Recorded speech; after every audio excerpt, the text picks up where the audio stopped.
We're talking to Ms. Consuela Green, and of course, Ms. Green is a health educator at Matthew Walker Comprehensive Health Center in Nashville, Tennessee. And of course, Ms. Green, let us continue our conversation of managing diabetes. Okay. You've already given us such excellent information in reference to this disease, but let's talk about some of the other things that you feel that our audience ought to know in reference to making them not only much more aware of this disease, but encouraging them to go out and do the kind of testing that's necessary in order to protect themselves. Okay, well, first of all, before the break, we mentioned the statistics. Over 18 million people have diabetes, and what's so interesting is so many other million that do not even know that they're diagnosed with the disease, and they're living with it. As I mentioned before the break, there are so many people that are living with the disease and don't know it because the disease sometimes lies dormant. Sometimes there are even times where you have no symptoms at all, and so you want to make sure, number one, that you go to the doctor on a regular basis.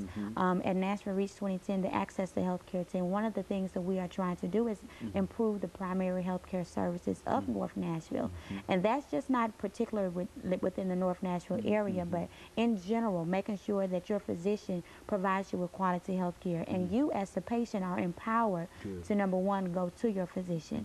But secondly, some of the things that I would encourage you, if you don't know that you don't have it, definitely go get tested. You ask for the test. Let them perform the test. Is it a difficult situation to get tested? Oh, no, because there are many opportunities. If you don't even go to the physician, your physician will be able to truly diagnose you, but there are other ways, like the health fairs at some of the local churches.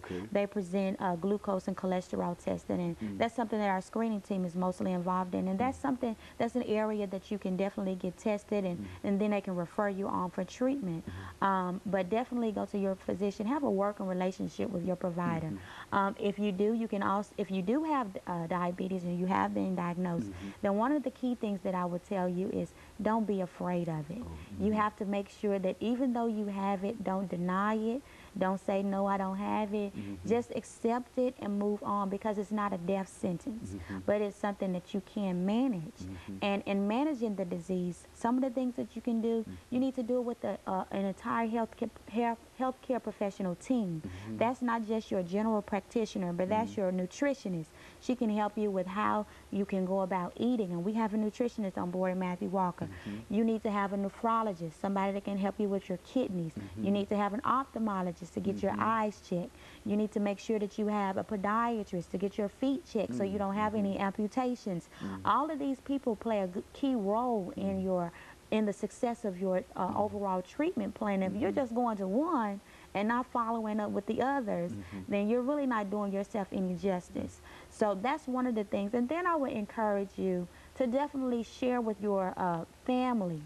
Your family is very supportive of you. And if you do have family members that are what I call diabetic cops, then you need to make sure that you talk to them and tell them, you know, that kind of hurts my feelings when you take away everything. I can't eat some things.